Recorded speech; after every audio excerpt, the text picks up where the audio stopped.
Mahendra bicara soal program prioritas pemerintah, Pak. Di tahun 2025, OJK kita tahu juga mengerjakan banyak hal untuk mendukungnya. Ya. Persisnya apa, Pak, yang dilakukan OJK, Pak? Ya, ada beberapa. Kalau yang berkaitan dengan misalnya program pemerintah untuk membangun atau merenovasi rumah. 3 juta rumah. Ya. Kami bisa sampaikan bahwa sampai November kemarin, fasilitas likuiditas untuk pembangunan perumahan, FLPP, nah itu meningkat tinggi dibandingkan tahun lalu ya. Tahun lalu di kisaran 200 ribuan, tahun ini mendekati 250 ribu ya, yang nampaknya akan bisa dicapai. Yeah. Lalu dalam konteks itu juga kami sudah mengeluarkan kebijakan-kebijakan yang memberikan fasilitasi kepada kemungkinan pembiayaan ataupun kredit, termasuk kredit bersubsidi dari pemerintah yang akan difasilitasi oleh perbankan dengan kebijakan-kebijakan yang kami lakukan. Yeah. Termasuk kemudahan untuk melakukan kredit bagi pembelian tanah, bukan hanya rumah. Gitu. Dan juga khususnya bagi pembiayaan ataupun kredit yang KPR ya. Yeah. Jadi itu satu. Kedua, terkait dengan kebijakan untuk terus mendorong hilirisasi. Nah, ini baik di pasar modal maupun di perbankan terus menjadi perhatian dan prioritas kami karena di sini tentu kita ingin peningkatan nilai tambah bisa terus dipertahankan, terutama juga menimbulkan kesempatan kerja yang tinggi ya. Oke. Saya rasa ada beberapa hal lagi yang bisa kita lihat sebagai prioritas, termasuk tadi kalau kebijakan untuk meningkatkan katakanlah likuiditas dan kemudian permintaan dari berbagai sektor dan prioritas pemerintah. Nah, ini akan menjadi momentum yang tepat bagi kami untuk bisa mendorong respon yang sesuai dengan itu. Pak Mahendra, Komite Stabilitas Sistem Keuangan KSSK, ada Kementerian Keuangan, Bank Indonesia, OJK, dan LPS itu kalau kita melihat bekerja keras di tahun ini. Bagaimana Anda melihat dinamikanya tahun ini dan apa yang mungkin harus diperkuat di tahun 2026, Pak Mahendra? Yang pasti kami akan kerja tidak lebih ringan di tahun 2026, itu pasti ya. Karena kondisi global tadi dan juga keinginan kita untuk bisa memproteksi pertumbuhan perekonomian Indonesia dari dinamika global yang makin tidak mudah di tahun depan ini. Nah, tentu kita harus kerja lebih keras lagi dan justru juga koordinasi dan sinergi yang dibangun harus lebih baik lagi. Saya rasa kalau di tingkat KSSK ini dari segi komunikasi, dari segi interaksi dan membangun sinergi baik sekali ya. Dan memang tidak selalu sama pandangannya, tidak harus sama prioritasnya, tapi dengan diskusi, dengan pemahaman, interaksi yang baik dan terbuka, saya rasa secara umum dapat saya sampaikan bahwa kesepakatan yang dicapai selalu menghasilkan keputusan yang terbaik ya. Dan ini saya tidak akan memiliki harapan berbeda untuk masuk ke 2026 ya. Kecuali justru makin baik lagi, makin terintegrasi ya. Pak Mahendra, tadi Anda katakan bahwa tantangan dari luar kelihatannya tahun depan akan lebih besar. Lalu dari dalam permintaan yang harus terus ditumbuhkan. Sentimen keyakinan akan masa depan bisnis itu atau ekonomi itu harus ditumbuhkan. Apa harapan Anda, Pak, untuk tahun 2026 ini? Termasuk mungkin kita bicara kedalaman pasar, Pak.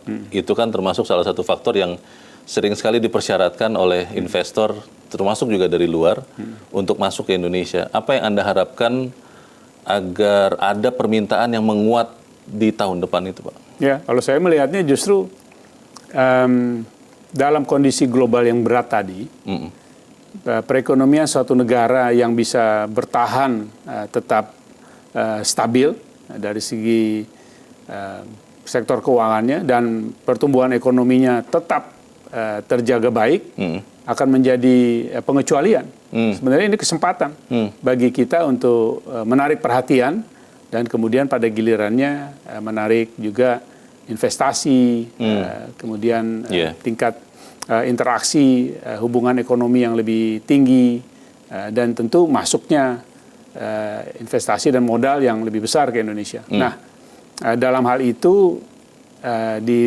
kami di sektor keuangan juga melakukan berbagai inisiatif untuk mendorong pendalaman pasar. Kalau di perbankan juga masuk dengan beberapa produk yang bersifat pendekatannya lebih kepada derivatif, yang kemudian juga melakukan kerjasama dengan pasar modal. Seperti tadi yang soal pembiayaan bagi perumahan misalnya. Selain pembiayaan dari kredit, juga dilakukan efek beragunan aset atau EBA di pasar modal untuk terkait dengan perumahan dari lembaga pembiayaan yang berkaitan dengan perumahan, apakah bank ataukah non-bank. Ini kemudian bisa menjadi satu pendalaman pasar, tidak hanya pendekatan yang konvensional.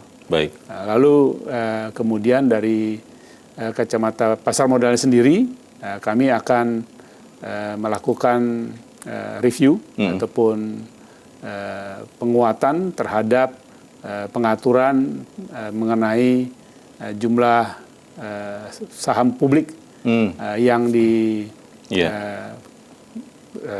diakui ataupun dimiliki pada saat terjadinya IPO, penjualan saham pertama kepada publik, akan ditingkatkan dari jumlah minimumnya sekarang kepada yang lebih besar, supaya dan lebih kemudian liquid, supaya lebih liquid dan lebih banyak peserta pemilikan publik juga.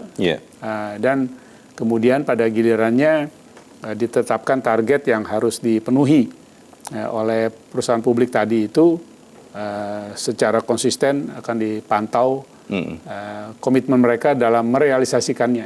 Nah, ini hal-hal yang penting, dan kemudian juga di dalamnya pemahaman mengenai seluruh transaksi yang terjadi untuk diketahui lebih baik secara lebih transparan mengenai kalau ada transaksi yang anomali, nah, itu harus didalami kenapa itu terjadi, oleh siapa, dan bagaimana itu perdagangan bisa menyebabkan hal tadi. Nah, ini hal-hal penting yang juga pada gilirannya saling melengkapi dalam upaya kita untuk pendalaman pasar.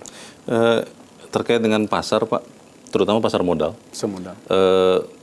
Ada yang mengatakan ini berkah COVID membuat banyak investor itu, terutama yang muda, itu bertambah banyak di Indonesia. Tapi di sisi yang bersamaan literasi itu dianggap masih harus lebih banyak lagi ditingkatkan. OJK melihat khusus, Pak, soal literasi kecakapan bukan hanya untuk orang muda tentunya, tapi untuk semua orang yang kemudian berinvestasi di pasar modal di Indonesia, Pak. Setuju. Memang apalagi tadi kalau produknya makin lama makin canggih. Nah, tentu pemahamannya, termasuk pemahaman risikonya harus lebih baik bagi mereka yang melakukan investasi. Dan memang tidak harus berarti berinvestasi kepada produk canggih yang tentu ada risiko tambahan. Tapi pemahaman mengenai hal itu perlu diketahui dengan lebih baik. Nah, hal itu kami respon dengan melaksanakan berbagai program literasi itu secara masif, mulai dari tingkat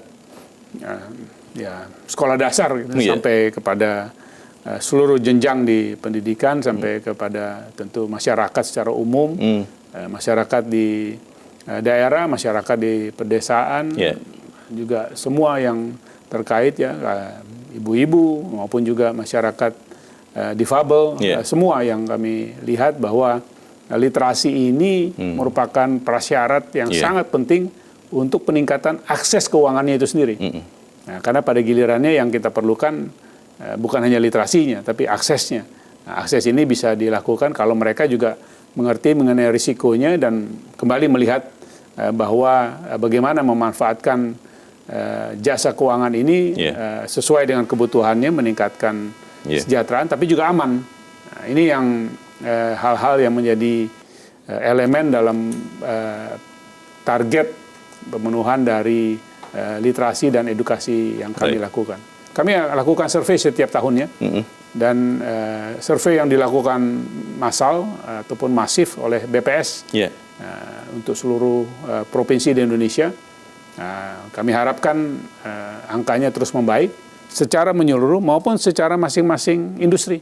Ada literasi dan inklusi angka-angkanya untuk perbankan, untuk pasar modal, untuk asuransi, untuk dana pensiun, pinjaman pembiayaan dan lain-lain ya. Dan memang masih kelihatan yang besar itu lagi-lagi ya di perbankan yang dianggap sudah lama sudah mapan, tradisional. Lalu yang lain-lain masih lebih rendah, tapi tetap terjadi peningkatan, walaupun tetap belum setinggi yang kita harapkan.